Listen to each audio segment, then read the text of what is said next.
दोस्तों question number 15 भी बड़ा इंटरेस्टिंग है, क्योंकि आप वैज्ञानिक हैं तो कुछ ना कुछ बदमाशी करेंगे ही। ये एक लिफ्ट है, राइट?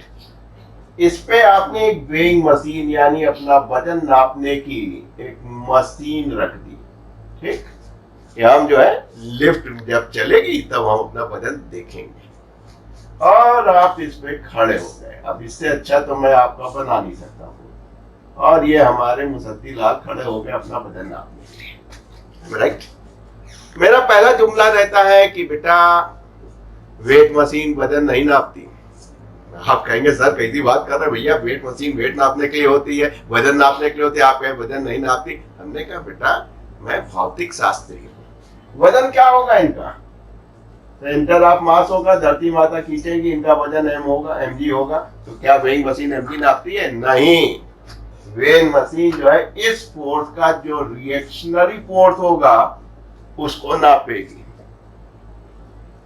ये जो फोर्स है वो एक्सीलरेशन ड्यू टू ग्रेविटी धरती माता की वजह से लगेगा, तो ये इधर खींचेगा, और इसका जो एक्शन का रिएक्शन यानी रिएक्शनरी फोर्स होगा जो कि वेइंग मशीन लगाएगी वो एक्चुअल नापती है।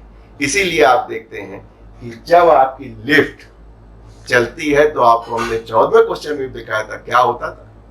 लिफ्ट जब चलेगी तो एक्सेलरेट करेगी, करेगी नहीं करेगी? उसके बाद क्या होता था, एक यूनिफॉर्म वेलोसिटी चलने लगती थी, यानी v इक्वल टू क्या हो गया आपका? कांस्टेंट हो गया। ऐसे सूरत हाल में एक्सेलरेशन क्या हो गई बेटा? जीरो हो गई। दिख रहा है? कट तो नहीं रहा है?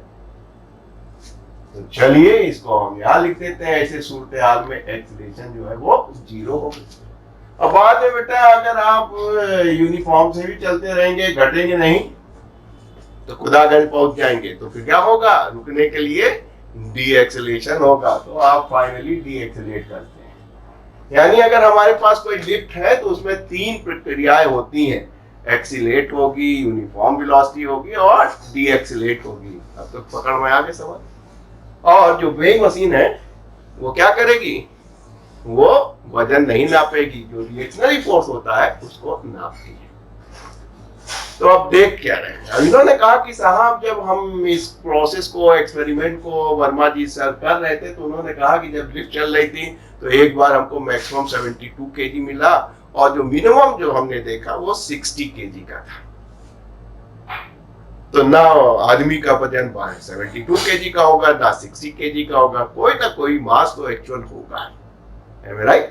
उतना kg का होगा, वही आपको बताना है क्योंकि आप वैज्ञानिक हैं। और सोती सर के पास पढ़ रहे हैं तो वो बताते हैं कि न्यूटन बनने से पहले उनके कान में क्या कहा गया था? Net force acting on a body, right? ये बॉडी है, इसमें देख लीजिए कौन कौन फोर्स लग रहे हैं, equal to product of its mass and acceleration. तो दोस्तों इसका मास आपने m माना था। अब इस मास पे यानी इस बॉडी पे आप देख लीजिए क्या फोर्स लग रहा है बेटा? एक mg नीचे लग रहा है, रिएक्शनरी 2 यानी 2 फोर्स लग रहे हैं, अपोजिट है, घटेंगे कहां से? ज्यादा से कम। ज्यादा कौन होगा? जिधर लिफ्ट जा रही है तभी तो ज्यादा हो रहा है, नीचे होता तो नीचे चला जाता। तो आपने कहा कि लिफ्ट ऊपर जा रही है, गोइंग अप है, यानी r ज्यादा है, तो पहले केस में आपने कहा r minus mg, right? Capital लिखा है तो कैपिटल लिख लेते हैं, equal to product of its mass and acceleration, right?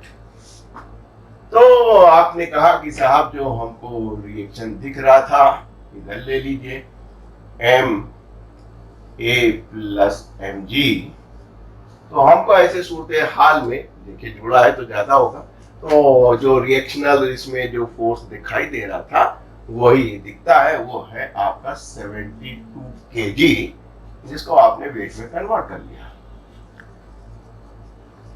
Right? उसके बाद कांस्टेंट वेलोसिटी चली, यहीं पे एक्चुअल मिला होगा, इन्होंने देख नहीं पाए होंगे, ठीक? क्योंकि एक्सेलरेशन 0 है तो इतना माइनस 0 तो r बराबर mg, देख नहीं पाए तो कह लगे देख लीजिए। फिर इन्होंने कहा जो मिनिमम मिल रहा है वो 60 kg को तो कह लगे ठीक है, मिनिमम कब मिलेगा? जब भी एक्सेलरेट कर लेगी। कर लीजिए, फिर लिखिए net force acting on a body r minus mg is equal to product of its mass and acceleration. तो देखिए आपकी बार रिएक्शन उसने क्या नाप दिया भाई साहब, mg को इधर ले जाइए माइनस ma कर लीजिए।